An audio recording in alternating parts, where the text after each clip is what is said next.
Welcome back to my channel.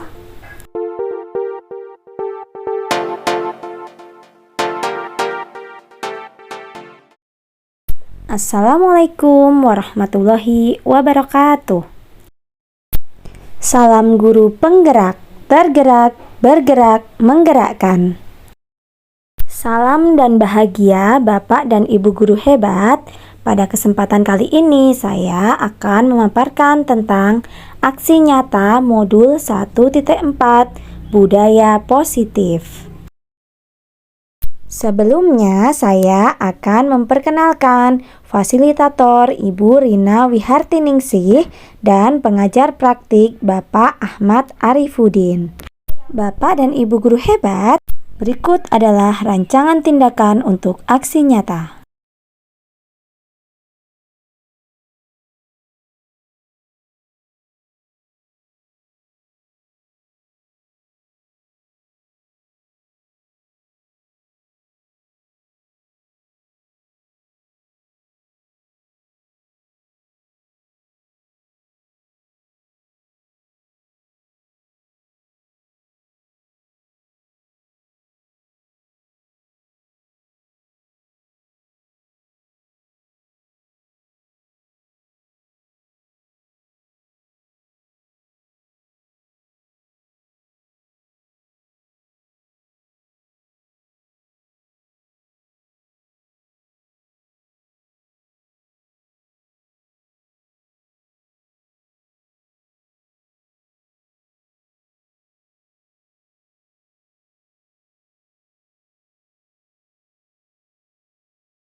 Assalamualaikum warahmatullahi wabarakatuh. Sebelumnya saya ucapkan terima kasih banyak kepada bunda-bunda semuanya yang sudah berkenan hadir dalam kegiatan ini, yaitu diseminasi modul 1.4. Saya ada kegiatan aksi nyata, yaitu menyebarkan pemahaman dan penerapan pengalaman budaya positif.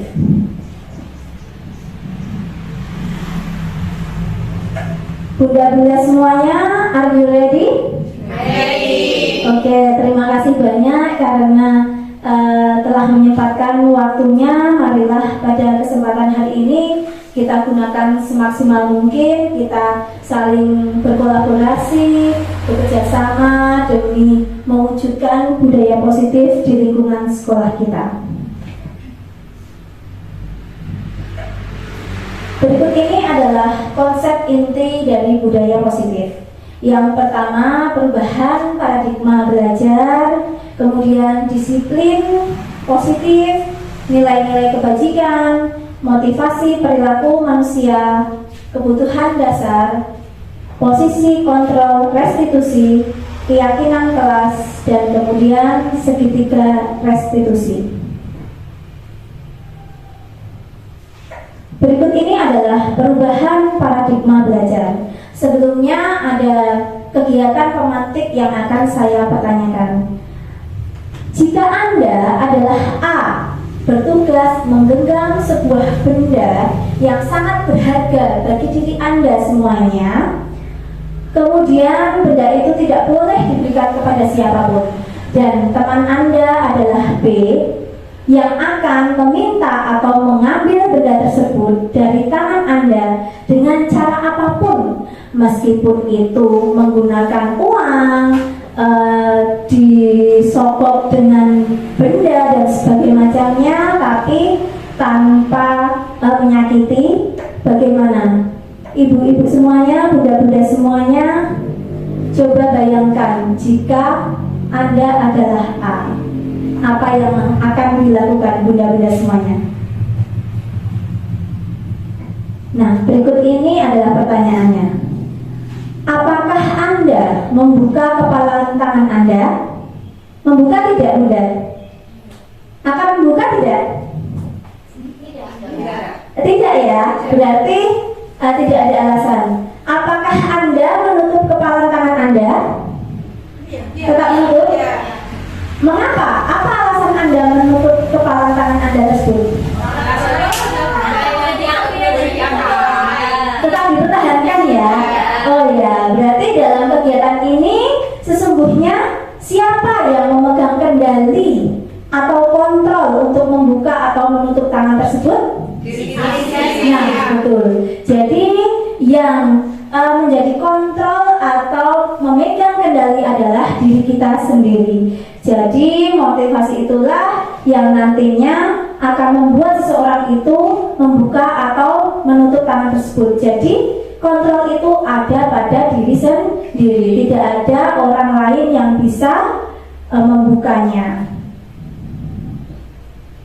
Nah, Dr. William Glasser dalam kontrol teori meluruskan miskonsepsi makna kontrol. Yang pertama adalah ilusi bahwa guru dapat mengontrol murid.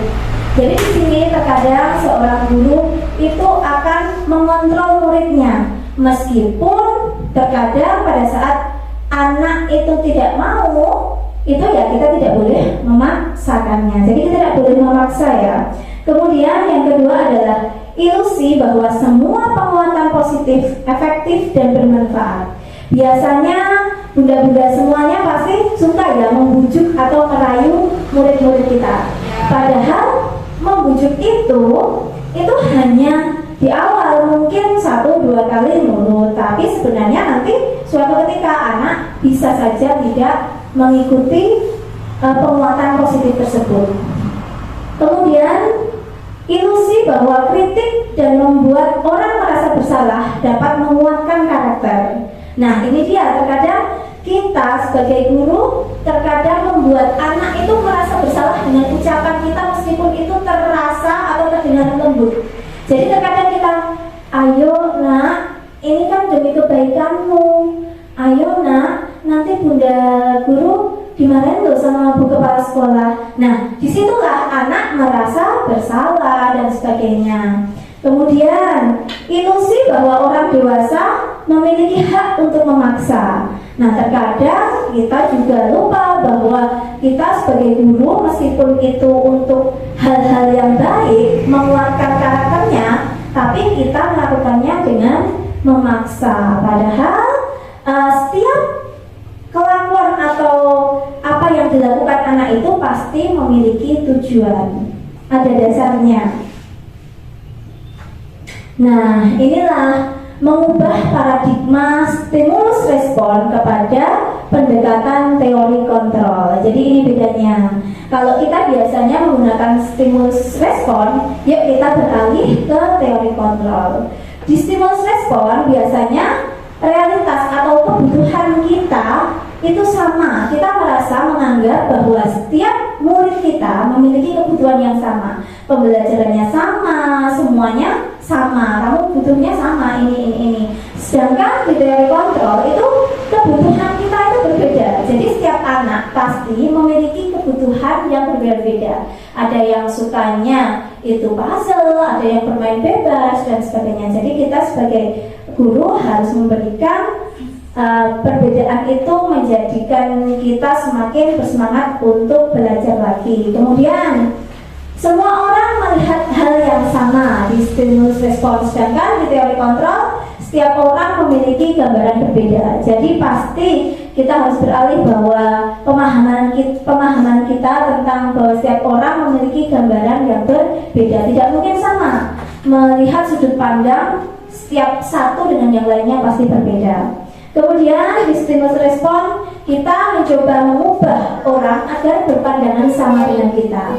Sedangkan di teori kontrol kita berusaha berusaha memahami pandangan orang lain tentang dunia. Jadi disinilah kita harus bisa belajar untuk berusaha memahami pandangan orang lain, tidak hanya keinginan kita saja. Kemudian di stimulus respon, perilaku buruk dilihat sebagai suatu kesalahan.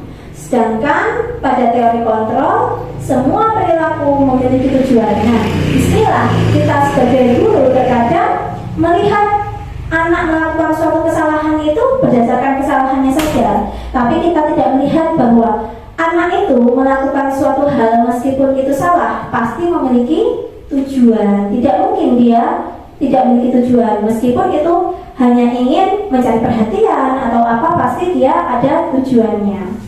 Kemudian yang pada stimulus respon, orang lain bisa mengontrol saya. Kemudian pada teori kontrol, hanya Anda yang bisa mengontrol diri Anda. Nah, ini tadi sesuai ya yang di awal tadi, bahwa tidak ada yang bisa mengontrol, hanya kita saja. Jadi semua hal itu hanya kita yang mengontrol. Kalaupun misalkan murid kita mau kita kontrol, itu bukan kita yang mengontrol, tapi karena anak itu mau dikontrol. Tapi lama-kelamaan jangka panjang pasti ada keinginan untuk berubah.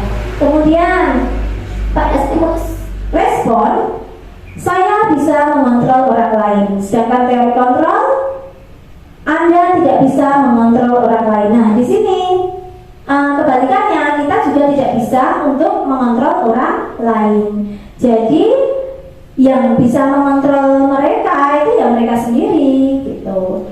Kemudian pada stimulus respon, pemaksaan ada pada saat bujukan gagal. Kemudian teori kontrol, kolaborasi dan konsensus menciptakan pilihan-pilihan baru. Nah, ini tadi yang kita menggunakan bujukan seperti itu, maka akan memaksakan anak. Kemudian stimulus respon, model berpikir menang kalah. Kalau di teori kontrol itu model berpikir menang menang. Nah, ini biasanya kita masih di sini ya, kepada murid itu selalu menciptakan, menimbulkan bahwa anak ini ingin kompetensi, kompetisinya itu lebih muncul, padahal kita harus menciptakan anak itu menang-menang. Jadi semua berkolaborasi, saling berkolaborasi, tidak kompetisi gitu. Nah, di sini disiplin positif. Biasanya apa tujuan Anda melakukan sesuatu? Apa Bunda? Apakah melakukan sesuatu karena dorongan orang lain? Ataukah melakukan sesuatu karena menghindari rasa sakit atau ketidaknyamanan? Bisa jadi ya. Pernahkah Anda melakukan sesuatu untuk mendapatkan yang Anda inginkan? Misalkan senyuman dari orang lain, pujian, atau bahkan kadang melakukan sesuatu itu untuk mendapatkan hadiah ataupun mendapatkan uang. Pernah? Seperti itu? Oh pernah, bisa jadi ya. Terus apalagi kira-kira alasan orang melakukan sesuatu? Apalagi kira-kira? Paling banyak ia ingin mendapatkan apa yang mereka inginkan, jadi dia melakukan istilahnya apapun caranya biar mendapatkan apa yang dia inginkan. Ya, nah berarti disitulah, nah mereka berarti masih ada dorongan dari luar, dorongan dari orang lain, belum motivasi dari dalam diri gitu. Jadi kalau masih melakukan sesuatu itu karena bukan dari dorongan dari dalam diri, berarti masih ada motivasi eksternal dari luar. Nah, kebanyakan orang menghubungkan kata disiplin dengan tata tertib, teratur, dan kepatuhan pada peraturan. Kata disiplin juga sering dihubungkan dengan hukuman. Makna disiplin adalah belajar kontrol diri dengan menggali potensi diri agar tercapai tujuan mulia, yaitu memiliki motivasi untuk menghargai diri sendiri dan menjunjung tinggi nilai-nilai kebajikan universal yang mereka hargai.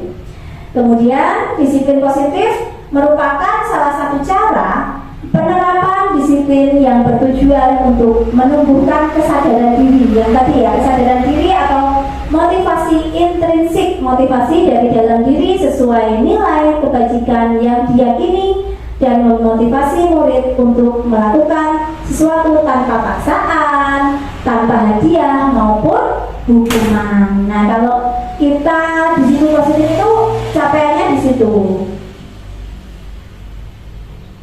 Nah, berikut ini adalah nilai-nilai kebajikan universal. Nilai-nilai kebajikan universal adalah nilai-nilai kebajikan yang disepakati bersama lepas dari suku bangsa, agama, bahasa maupun latar belakangnya. Nilai-nilai kebajikan adalah sifat-sifat positif yang ada pada manusia yang merupakan tujuan mulia yang ingin dicapai atau dituju setiap individu. Nah, ini adalah contohnya. Misalkan profil pelajar Pancasila. Ini adalah nilai-nilai kebajikan universal. Nah, di dalam profil pelajar Pancasila ada nilai kebajikan yang akan kita yakini atau kita tuju, yaitu beriman, bertakwa kepada Tuhan yang Maha Esa dan berakhlak mulia, mandiri, bernalar kritis, berkebinekaan global, bergotong royong, dan kreatif. Nah, sedangkan ada yang lain lagi sebenarnya di luar sana. Seperti di sini Ibu Primary Years Program, sikap mandiri, toleransi, rasa hormat, integritas, mandiri, menghargai, antusias, empati, keingintahuan, kreativitas, kerjasama, kemudian percaya diri dan komitmen. Nah, nanti ada banyak sekali di nilai-nilai kebajikan yang dituju oleh setiap orang.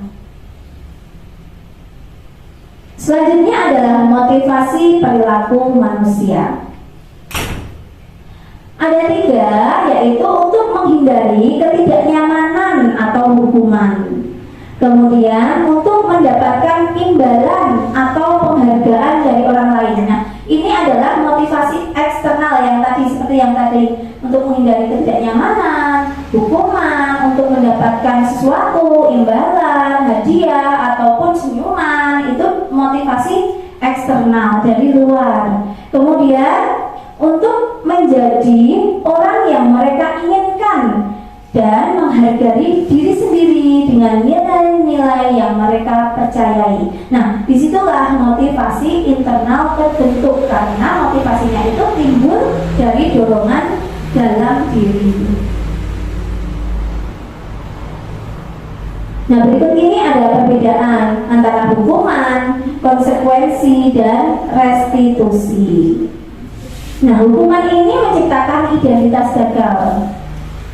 Hukuman biasanya tidak terencana, kemudian murid tidak dilibatkan, bersifat satu arah, menyakitkan, kemudian menimbulkan ketidaknyamanan, murid membenci peraturan, kemudian bersifat memaksa, murid menyembunyikan kesalahan, kemudian murid menjadi rendah diri ataupun bisa marah. Nah, jika kita menerapkan hukuman, itu biasanya kalau hukuman itu tiba-tiba ya Bunda. Jadi kita tidak ada kesepakatan terlebih dahulu. Jadi kadang misalkan saja ada yang terlambat, kemudian langsung disuruh ke depan, kemudian diberi hukuman. Nah, itulah tiba-tiba itu menyebabkan anak terkadang ada rasa benci, ketakutan, seperti itu.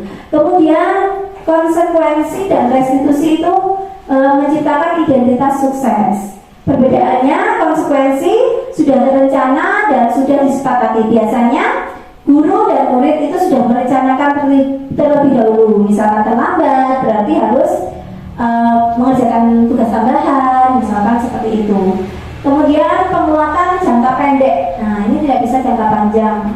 Perlu monitoring berkelanjutan. Jadi di sini kalau kita melakukan konsekuensi itu biasanya harus dimonitoring, karena biasanya kalau anak-anak itu kan harus di-elecate, beratnya seperti itu.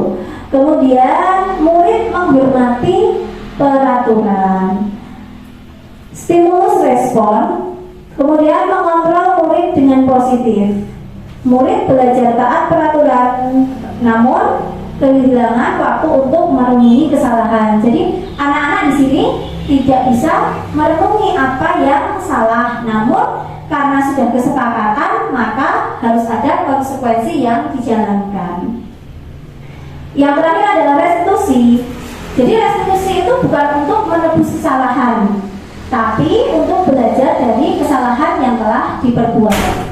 Kemudian restitusi itu dapat memperbaiki hubungan. Jadi restitusi juga adalah tawaran, bukannya paksaan. Menuntun untuk melihat ke dalam diri anak. Kemudian mencari kebutuhan dasar yang mendasari tindakan. Kemudian restitusi adalah cara terbaik. Fokus pada karakter bukan tindakan. Jadi karakternya anak bukan tindakan yang dilakukan. Kemudian fokus pada solusi. Solusi apa yang akan dilakukan, bukan fokus pada kesalahannya. Kemudian mengembalikan murid pada salah satu kelompoknya. Mengembalikan murid. Jadi pada saat anak itu salah, dia merasa gagal, dia merasa bersalah, itu kita kembalikan lagi kepada kelompoknya tadi. Nah, di sini ada 5 kebutuhan dasar manusia. Yang pertama adalah bertahan hidup. Yang kedua, kasih sayang dan rasa diterima. Kemudian kebebasan. Yang selanjutnya kesenangan, lalu penguasaan. Di sini kebutuhan dasar bertahan hidup adalah seperti tempat tinggal, kebutuhan untuk makan, kesehatan, dan juga rasa aman. Kemudian kasih sayang dan rasa diterima. Rasa kasih sayang diterima ini adalah keinginan untuk tetap disukai atau tetap berhubungan dengan orang lain seperti teman, keluarga, pasangan hidup, teman kerja, dan lainnya. Kemudian ada kebebasan. Kebebasan itu berhubungan dengan kemandirian, memiliki pilihan, tidak terpengaruh oleh orang lain, mencoba hal-hal yang baru. Kemudian untuk kebutuhan dasar kesenangan itu adalah kesenangan bermain dan tertawa, menikmati apa yang dia sukai. Kemudian penguasaan. Penguasaan adalah bisa dianggap kompeten, kemudian terampil, diakui prestasinya, keterampilannya, didengar, dihormati, dan memiliki harga diri. Jadi inilah 5 kebutuhan dasar yang harus kita tahu pada murid kita khususnya. Jadi kita harus mencari tahu misalkan kebutuhan apa loh yang harus dimiliki oleh murid-murid kita. Nah, ini adalah 5 posisi kontrol restitusi. Di sini ada penghukum, yang kedua membuat merasa bersalah, yang ketiga sebagai teman, yang keempat sebagai pemantau, dan yang kelima adalah sebagai manajer. Nah, ini adalah contoh penerapan 5 posisi kontrol. Nah, di sini contoh kasusnya adalah murid terlambat untuk masuk sekolah. Penghukum terlambat lagi. Setiap hari terlambat, kapan bisa datang tepat waktu. Jadi ini guru menjadi penghukum ya. Kemudian yang kedua, pembuat merasa bersalah. Perbedaannya dari penghukum adalah biasanya berkata, bagaimana kamu ini? Katanya tidak akan datang terlambat lagi. Kamu senang ya membuat ibu kecewa? Ada perbedaannya ya, Bunda ya? Jadi kalau ini penghukum, kemudian pembuat merasa bersalah, kemudian teman. Aduh nak, kemarin kan sudah janji sama ibu, tidak akan terlambat lagi. Ya sudah, tidak apa-apa, duduk sana. Nah, ini sebagai teman. Kemudian sebagai pemantau, kamu sudah melanggar peraturan, berarti tahu kan apa konsekuensinya. Kemudian untuk manajer itu adalah, apakah kamu tahu apa kesalahanmu, apa yang kamu yakini, bagaimana cara untuk memperbaikinya. Nah, Dari 5 ini ada perbedaan ya bunda-bunda semuanya? Coba kita resapi bersama dari penghukum, pembuat merasa bersalah, teman, pemantau, dan manajer. Dari sini bunda-bunda semuanya apa perbedaannya? Dari penghukum, ya langsung ya, anak langsung dijudge. Kamu itu terlambat, kamu itu salah, ibaratnya seperti itu. Kemudian pembuat merasa bersalah. Bagaimana? Pembuat merasa bersalah.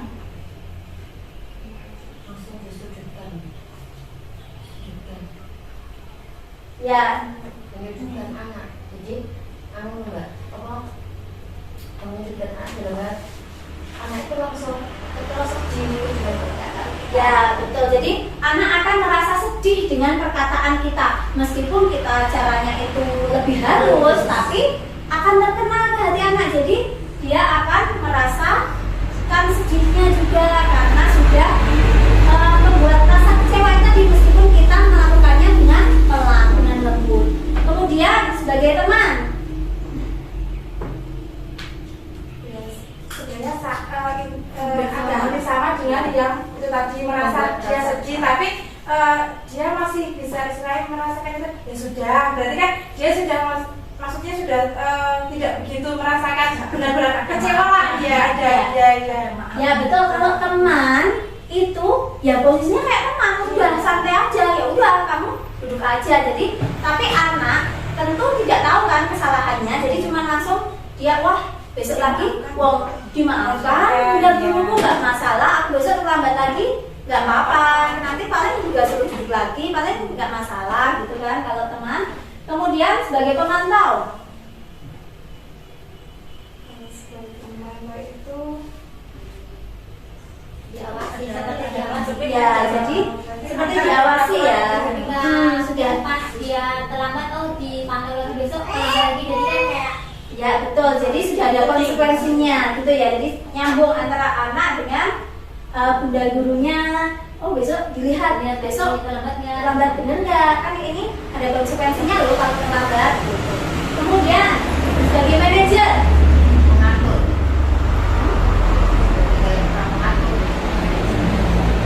jadi diatur anaknya berpikir. apakah diatur? Iya kan dibantah ini di terus nek manusia kan kayak sebagai pengatur, kayak ngatur jadwal, segala sesuatu diatur sama si gurunya apa sama pembimbingnya. Nah, ini berbeda ya dengan konsep manajer yang seperti itu. Jadi kalau di sini sebagai manajer itu, jadi kita mengarahkan, apakah kamu tahu kesalahanmu? Jadi anak nanti yang menggali sendiri, dia mencari tahu apa kesalahannya. Kemudian apa yang kamu yakini? Oh, aku meyakini bahwa terlambat adalah di luar dari kesepakatan kelas yang kita sepakati. Bagaimana cara untuk memperbaikinya? Jadi anak itu yang akan berusaha untuk menyelesaikan masalahnya sendiri, betul. jadi cara untuk tapi kemampuan dewe. Ya betul. Jadi dia. ya di manajer, jadi dia akan menemukan sendiri restitusi. Nah coba posisi kontrol apakah aku? Coba bunda-bunda semua pahami. Yang pertama, apa kamu senang melihat ibu sedih? Itu pada posisi apa? Posisi yang pertama itu Yang kedua berarti sebagai ya membuat merasa bersalah. Lakukan demi ibu ya. Teman. Ya. Apa kamu meyakini hal tersebut? Manajer. Ada sebagai tadi sebagai pembuat merasa bersalah, sebagai teman dan manajer. Nah, yang selanjutnya adalah keyakinan kelas. Mengapa keyakinan kelas? Kenapa bukan peraturan kelas? Kira-kira kenapa bunda? Kenapa tidak peraturan saja, tetapi kenapa harus keyakinan kelas? Keyakinan kelas itu biasa dibuat sama anak-anaknya sendiri. Ya, dibuat oleh anak-anaknya sendiri. Terus Kenapa bukan peraturan? Peraturan biasa yang biasanya guru cenderung guru yang memberikan Ya, terkesan memaksa ya. Ya, Terkesan memaksa. Nah, berikut ini adalah pembentukan keyakinan kelas. Keyakinan kelas biasanya sifatnya itu lebih abstrak dari peraturan. Dibuat dalam pernyataan positif.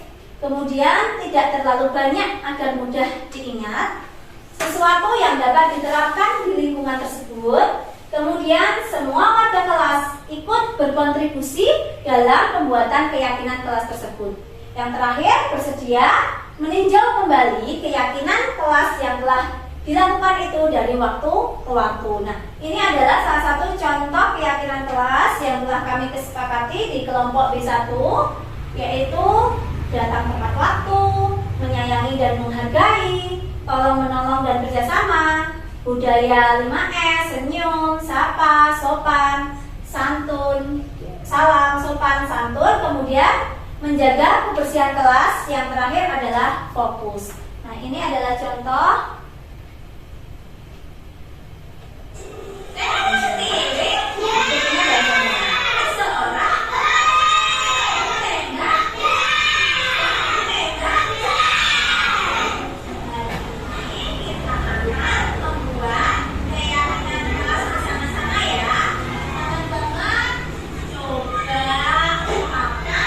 Kira-kira apa saja yang menjadi keyakinan teman-teman semua yang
Nah, ini adalah proses pembentukan keyakinan kelas kelompok B1 yang telah kami laksanakan bulan Desember kemarin.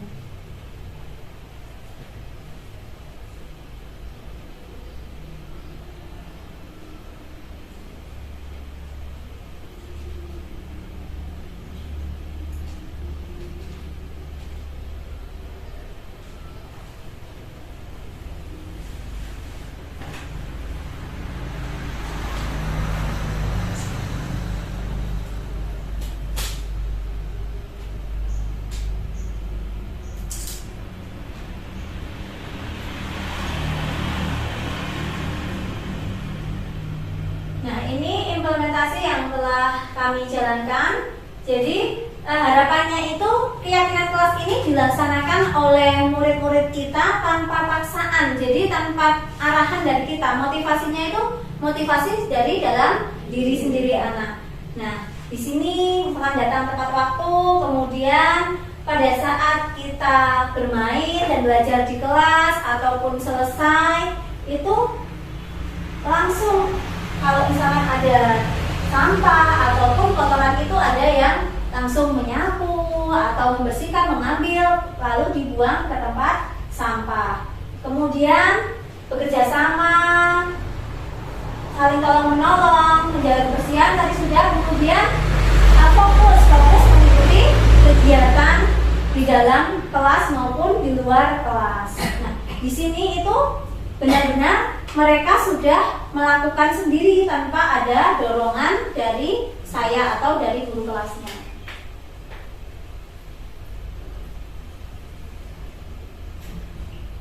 Nah, berikut ini adalah segitiga restitusi. Nah, segitiga restitusi itu ada 3, yaitu yang pertama menstabilkan identitas, yaitu mengubah identitas anak dari orang yang gagal karena melakukan kesalahan menjadi orang yang sukses. Kemudian validasi tindakan yang salah, yaitu setiap tindakan dilakukan dengan suatu tujuan atau alasan. Pasti melakukan sesuatu itu ada tujuannya atau ada alasannya. Yang ketiga adalah menanyakan keyakinan. Kita semua memiliki motivasi internal. Jadi keyakinan apa yang mereka yakini untuk dijalankan.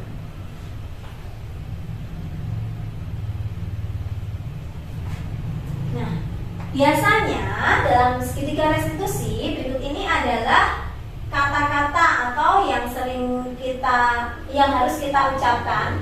Yang pertama adalah menstabilkan identitas. Itu pertama kita lakukan dengan berkata bahwa tidak masalah. Jadi kita stabilkan dulu ya. Jadi kita stabilkan. Berbuat salah itu wajar. Bunda juga sudah pernah melakukan hal tersebut, misalkan seperti itu. Tidak ada manusia yang sempurna. Saya juga pernah melakukan kesalahan yang sama. Kita bisa menyelesaikannya. Ibu tidak tertarik mencari siapa yang salah, tetapi ingin mencari solusi dari masalah ini. Kemudian, kamu berhak kok begitu. Apakah kamu sudah menjadi teman yang baik buat dirimu sendiri? Nah, di sini itu kita stabilkan identitasnya, kita kembalikan dulu. Jadi buat bahwa ya kita mengerti perasaannya bahwa kita juga pernah melakukan hal atau kesalahan tersebut, bahwa wajar berbuat salah itu adalah hal yang wajar. Kemudian yang kedua adalah validasi tindakan yang salah, yaitu dengan padahal kamu bisa ya melakukan hal yang lebih buruk dari ini, tapi kamu tidak melakukannya kan, seperti itu. Kemudian yang kedua, kamu pasti punya alasan mengapa melakukan itu. Lalu kamu patut bangga pada dirimu sendiri karena kamu telah melindungi sesuatu yang penting buat kamu. Lanjut, kamu boleh mempertahankan sikap itu, tetapi kamu harus menambahkan sikap yang baik. Jadi di sini validasi tindakan yang salah tersebut ada di poin kedua. Jadi kita tanya, pasti ada ada alasan berbuat seperti itu, pasti memiliki alasan tersendiri.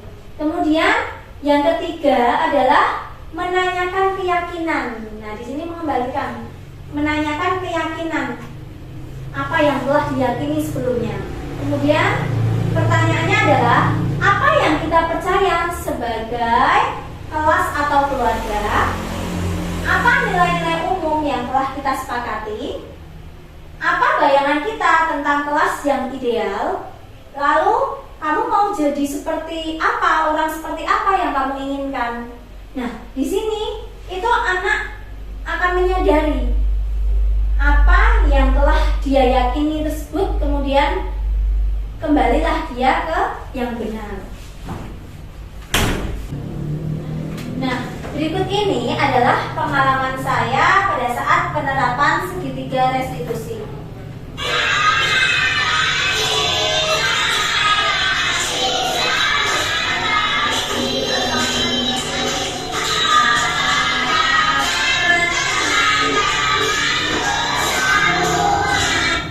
Mbak Hana tahu jam berapa masuk sekolah? Tahu Bunda, jam 7:30. Iya, betul. Mbak Hana terlambat sekali ya hari ini. Ada apa? Apa ada yang bisa Bunda bantu? Maaf Bunda, aku soalnya bangun siang. Soalnya tadi malam aku nonton TV kesukaanku. Wah, pasti asik ya nonton acara kesukaan sampai bangun kesiangan. Bunda juga pernah seperti itu. Iya Bunda, soalnya seru sekali. Seru ya. Tapi adakah cara lain yang lebih baik supaya Mbak Hana tetap merasa senang? Iya Bunda, nontonnya saat sore dari YouTube. Menurut Mbak Hana, apa keyakinan kelas yang kita sepakati? Ada yang bisa Mbak Hana lakukan? Datang tepat waktu Bunda. Saya akan tidur tepat waktu. Aku meminta Ibu untuk saya ikut dan membangunkan aku di pagi hari supaya tidak terlambat. Baik, sekarang mari kita selalu mengindahkan keyakinan kelas kita ya. Iya Bunda.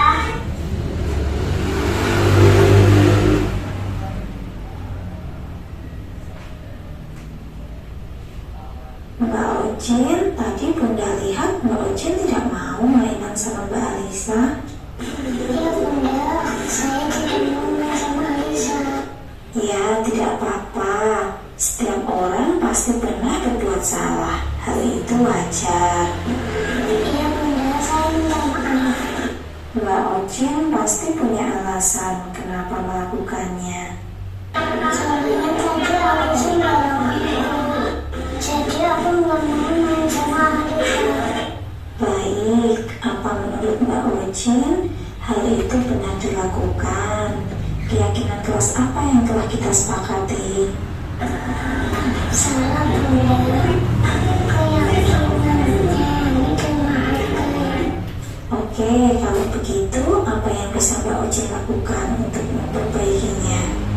Saya akan minta maaf sama Alisa dan mengajak teman-teman lain menyayangi teman lain. Bagus sekali Mbak Ocin, mari kita selalu menjaga keyakinan kelas kita ya. Iya Bunda, terima kasih.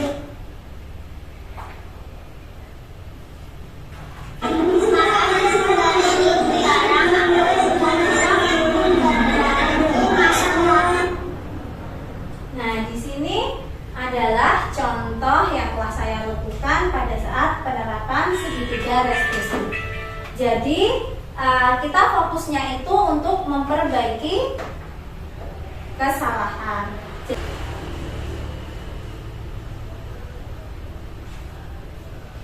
Nah, di sini dalam penerapan program disiplin positif, hendaknya guru memiliki standar kepribadian, profesional, dan sosial yang baik, di mana guru mampu berefleksi pada posisi kontrolnya saat ini. Bagaimana perjalanan dirinya sebagai seorang among atau posisi manajer yang menuntun murid-murid menjadi insan yang mandiri, merdeka, dan bertanggung jawab. Ini adalah standar nasional pendidikan. Nah, di sini bunda-bunda semuanya coba, apakah memiliki pengalaman yang sesuai dengan apa yang telah saya sampaikan tadi, namun belum membentuk mungkin keyakinan kelas atau sebagainya? Kira-kira apa yang telah dipraktikkan? Seperti kebersihan di kelas gitu memang sudah kita lakukan di kelas B2, tapi mungkin belum dibuat keyakinan kelas. Jadi istilahnya anak-anak ya istilahnya belum tahu lah istilahnya seperti itu. Ya, betul. Jadi tentu dari apa yang telah saya sampaikan tadi, khususnya untuk keyakinan kelas, yaitu tadi keyakinan kelas, tentu ada yang sudah melaksanakan kebersihan kelas atau yang lainnya, namun belum dibuat kesepakatan kelas. Jadi kesepakatan kelas itu tujuannya supaya teman-teman semuanya, murid-murid itu dapat membuat satu kesepakatan dari nilai-nilai yang mereka yakini, kemudian bisa dilaksanakan bersama-sama. Jadi mereka motivasinya itu dari dalam diri, melakukan dari datang tepat waktu, terus menghargai, menolong teman, menyayangi, itu semuanya dilakukan atas dasar kemauannya sendiri, bukan dari paksaan atau dorongan dari orang lain. Kemudian tadi yang posisi kontrol, kira-kira bunda-bunda guru tadi ada di posisi mana? Apakah sudah ada di posisi manajer? Belum. Tadi dari sini apakah ada yang sebagai penghukum? Tidak. Oh, tidak ya. Berarti apakah ada di pembuat merasa bersalah? Oh ya, terkadang-kadang ya, Bu ya. Lalu apakah sudah pada posisi teman? Sering. Di posisi pemantau? Iya. Kemudian manajer tadi belum ya. Jadi bagaimana cara kita mengupayakan agar kita sedikit demi sedikit berubah menjadi ke posisi manajer. Jadi tadinya pembuat merasa bersalah, boleh beralih ke teman, kemudian beralih lagi ke posisi pemantau, lalu yang terakhir kita capaiannya harapannya bisa menjadi posisi manajer. Kemudian pada saat kita bersama-sama bersamai murid-murid kita, diharapkan kita mampu menggali atau mencari tahu kebutuhan dasar murid-murid kita. Jadi apakah kebutuhannya itu kasih sayang atau penguasaan dan sebagainya. Nah, kemudian ini refleksi saya dari apa yang telah saya sampaikan tadi. Tentu murid-murid saya, khususnya di kelompok B1, sudah melakukan apa yang kita sepakati bersama. Namun tentu ada 1-2 yang belum muncul motivasi intrinsiknya, sehingga disitulah upaya saya nanti, PR saya untuk berupaya agar memunculkan motivasi intrinsik bagi semua murid-murid agar menerapkan keyakinan kelas itu dijalani dengan baik. Sebelum saya tutup, adakah kiranya pertanyaan? Ada Bu Nelly. Ya, Bu Rizky. Tolong dijelaskan apakah kita boleh memberikan reward kepada anak didik kita ketika anak didik kita melakukan sesuatu yang kita anggap sesuai dengan apa yang kita inginkan. Ya, nah, tentu kita sebagai guru ingin memberikan reward pada murid kita yang sudah dapat melakukan sesuatu, itu pasti tentu berkeinginan seperti itu. Namun hal itu akan berdampak, efeknya nanti jangka panjangnya itu anak yang mendapatkan reward itu nantinya akan memunculkan persaingan, sehingga anak tersebut nantinya hanya ingin melakukan sesuatu atas dasar dorongan atau motivasi eksternalnya itu mendapatkan sesuatu, bisa karena penghargaan, hadiah, atau karena keinginannya dia untuk menang. Sehingga tadi sudah dijelaskan bahwa kita harus mengupayakan untuk menang dan menang, bukan menang kalah, seperti itu, Bunda. Jadi marilah kita semua, tidak hanya kelasnya Bunda Rizky, kelas saya pun, kelas semuanya, itu kita upayakan untuk kita gali murid-murid kita, kan pastinya tentu memiliki karakter atau keunikan tersendiri. Jadi tidak bisa kita paksakan untuk yang ini, ayo kamu bisa ini, semuanya bisa bisa makan, tapi kita cari mereka keinginannya apa, kesukaannya apa, kemampuannya apa, seperti itu. Jadi pasti mereka memiliki kemampuan tersendiri, memiliki kelebihan masing-masing, seperti itu Bunda Rizky. Ada pertanyaan lain? Ya, Bunda. Ya, Mbak Mira. Yang video tadi kan ada dua, yang Ya. Mbak Hana sama Ocin. Ya. Itu kan yang satu tepat waktu, yang satu menghargai atau menyayangi teman. Nah, jenengan itu kan di B1 maksud saya, itu kan melakukan si restitusi. Apakah jenengan melakukan itu terkait dengan si keyakinan 6 sibab yang itu atau yang lain? Maksudnya gini loh, yang tadi kan tepat waktu, terus yang kedua menyayangi. Kan karena ada anak yang ini loh rebutan gitu loh. Jadi kan kalau yang di keyakinan kan nggak ada yang gimana-gimana gitu. Apakah jenengan itu yang restitusi itu memang di komunikasi yang tadi ditanya gitu Ki, yang keenamnya itu tadi atau mungkin ada yang lain? Nah, untuk restitusi itu mengembalikan kesalahan. Jadi anak-anak, meskipun kita kan keyakinan kelas yang di kelas saya itu ada yang ada 6 ya tadi ya. Ada datang tepat waktu, menolong, menyayangi dan menghargai, kemudian 5S, kemudian fokus, kemudian menjaga kebersihan, kemudian yang terakhir adalah di sini ya, maaf. Nah, di sini nah, ini adalah tolong menolong dan kerjasama. Jadi ada datang tepat waktu, menghargai dan menyayangi, tolong menolong dan kerjasama, budaya 5S, menjaga kebersihan kelas dan fokus. Nah, ini apakah pertanyaannya Bunda Mira, apakah kita itu merestitusi hanya sesuai dengan apa yang ada di sini masalahnya, ya kan?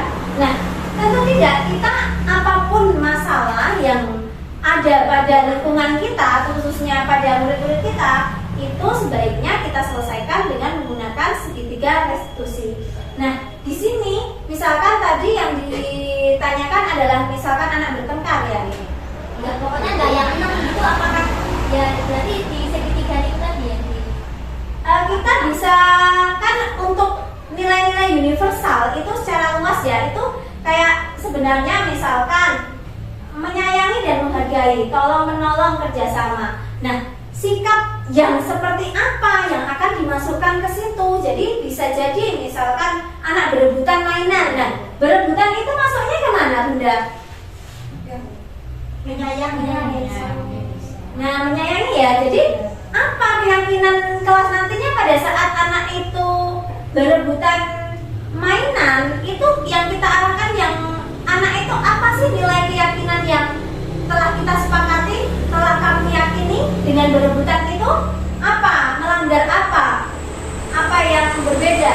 Ya, menyayangi dan menghargai, karena kita harus menyayangi dan menghargai sehingga dapat berbagi bersama teman. Seperti itu. Jadi keyakinan kelas itu tadinya luas.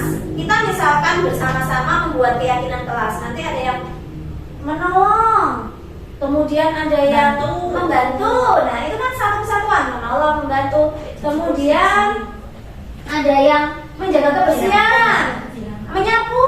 Nah, itu nanti masuknya ke menjaga kebersihan. Itu kita lebih persempit. Jadi tadinya yang luas itu kita sama-sama. Misalkan di kelompoknya Bunda Mira itu kelompok A, bisa jadi kita membuat kesepakatannya misalkan setiap orang saling menyayangi, setiap orang harus saling bekerja sama, setiap orang tidak boleh berebut gitu kan, tidak bolehnya harus menggunakan kalimat positif. Jadi nanti jangan gitu, jangan. tidak boleh. Jadi bukan jangan berlarian misalnya, tapi biasakan duduk gitu, berjalan ya, biasakan berjalan gitu. Jadi kita membuat keyakinan kelas itu dengan kalimat-kalimat positif gitu. Bukan jangan berebut, tapi saling menyayangi, saling menghargai gitu. Jadi nanti itu teman-teman misalkan anak-anak itu jangan berebutan. Nah, itu kan diganti kan menyayangi, menghargai, saling menghargai gitu. Maksudnya di situ Bunda. Jadi pada saat kita restitusi, setiap apa yang menjadi kesalahan, ada kesalahan atau ada apa, itu kita lakukan perbaikannya dengan restitusi. Jadi kita semua memakainya sebaiknya menggunakan segitiga restitusi tersebut. Ribuan Bunda sudah? Ya. Ada pertanyaan lagi? Iya Bunda, saya. Ini kalau anak TK itu kan seringnya itu memang dikasih motivasi atau reward yang bisa membuat dia itu senang, membangkitkan semangat dia untuk mencapai sesuatu. Nah, sedangkan tadi Bunda Neri bilang kalau menjelaskan kalau kita itu tidak boleh seperti itu akan berdampak panjang kepada anak tersebut. Nah, bagaimana cara menerapkan hal tersebut kepada anak TK biar anak TK itu mempunyai motivasi dari dalam diri mereka sendiri? Seperti itu. Terima kasih. Nah, bagaimana cara memunculkan motivasi intrinsik ibaratnya dari dalam diri anak-anak? Pertama saya coba tanya sama bunda-bunda semua. Bunda-bunda semuanya, misalkan pergi ke Wonosari, naik motor, memakai helm, membawa SIM. Itu apa? Maksudnya apa? Kenapa kok memakai helm? Kenapa membawa SIM? Sudah peraturannya memang seperti itu. Sudah peraturannya seperti itu. Ada jawaban lain? Menjaga keamanan diri. Ya, menjaga keamanan dan keselamatan. Nah, yang kedua, kita pergi ke suatu tempat memakai masker. Alasannya apa? Untuk menjaga keamanan diri. Lanjut, ada yang lain? Menghindari polusi, bisa Menghindari polusi. pencemaran. Nah, Pencemaran kalau udara. ya betul. Kalau yang tadi kita pergi ke suatu tempat tidak memakai helm, harus tidak bawa SIM, itu karena peraturan kita memakai kesananya pakai helm, kita membawa SIM hanya karena peraturan, itu namanya adalah motivasi eksternal, takut ada polisi seperti itu. Tetapi kalau kita memakai helm, membawa SIM, surat-surat berkendara, itu karena menjaga keselamatan dan keamanan diri kita, berarti itu sudah muncul motivasi internal. Jadi seperti itu pola berpikirnya. Misalkan kita memakai masker ke suatu tempat, itu karena aduh peraturannya ke sana harus memakai masker, harus ke sana harus itu, berarti itu eksternal. Tapi kalau ini kan alasan kesehatan saya, nanti seandainya ada virus atau saya lagi batuk atau yang lain sedang batuk, itu kan namanya motivasi internal. Jadi melakukan sesuatu atas dasar dorongan dari diri sendiri. Jadi nilai, ada nilainya yang terkandung dari alasan tersebut, seperti itu. Nah, bagaimana caranya supaya anak itu bisa muncul dalam dirinya motivasi internal tersebut? Nah, caranya adalah bagaimana upaya kita sebagai guru adalah pertama memang kita berikan dorongan bersama-sama, berkolaborasi. Kita ajarkan untuk anak-anak itu saling berkolaborasi, menghargai, bekerja sama satu sama lain, sehingga akan menimbulkan motivasi intrinsik, saling menyayangi dan menghargai antar sesama. Jadi kita sebaiknya memang yang pertama adalah membuat kesepakatan kelas terlebih dahulu sebelum kita melakukan sesuatu. Misalkan besok kita bisa juga melakukan di sekolah, tidak hanya di kelas saya, nanti kita bisa berkolaborasi untuk membuat keyakinan atau kesepakatan sekolah. Jadi kita bersama-sama, nanti bersama anak-anak semua warga sekolah kita kumpulkan, terus kita saling membuat pernyataan-pernyataan positif untuk membuat keyakinan sekolah bersama-sama. Jadi seperti itu. Jadi tidak hanya anak yang belajar, tapi kita sebagai guru pun juga harus banyak belajar untuk memotivasi supaya timbullah motivasi-motivasi atau dorongan dari dalam diri. Memang tentu kita sekarang sebagai guru itu pertama menginginkan bahwa anak itu segera mencapai apa yang capaian belajarnya, tujuan pembelajarannya. Namun tentu satu anak dengan yang lainnya itu berbeda tadi.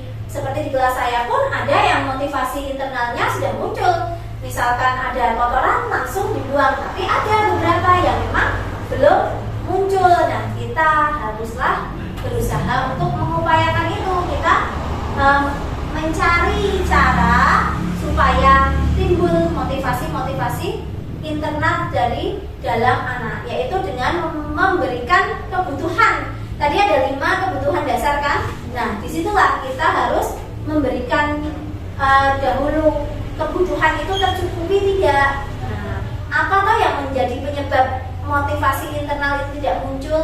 Dari situlah kita mencari solusinya.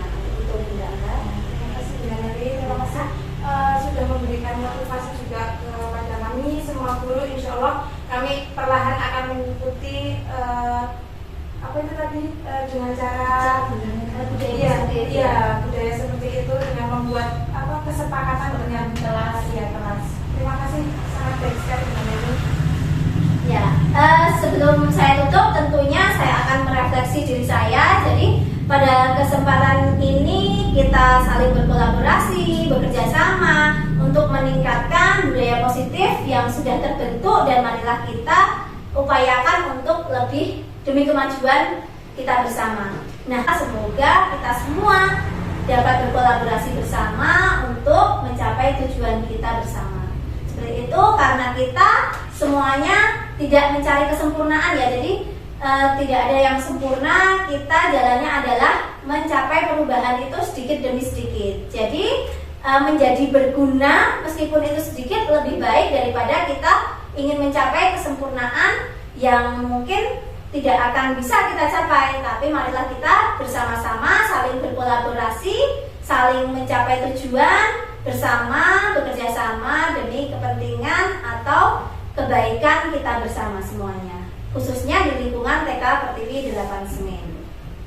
Mungkin demikian sedikit yang saya pahami. Semoga bunda-bunda semua juga dapat memberikan manfaat ini yang telah saya sampaikan. Semoga dapat berguna dan kita semua berkumpul di tempat ini menjadikan pemberat amal, karena kita ingin tujuannya adalah mencapai pembelajaran yang baik di TK Pertiwi 8 Semen. TK Pertiwi? Yes.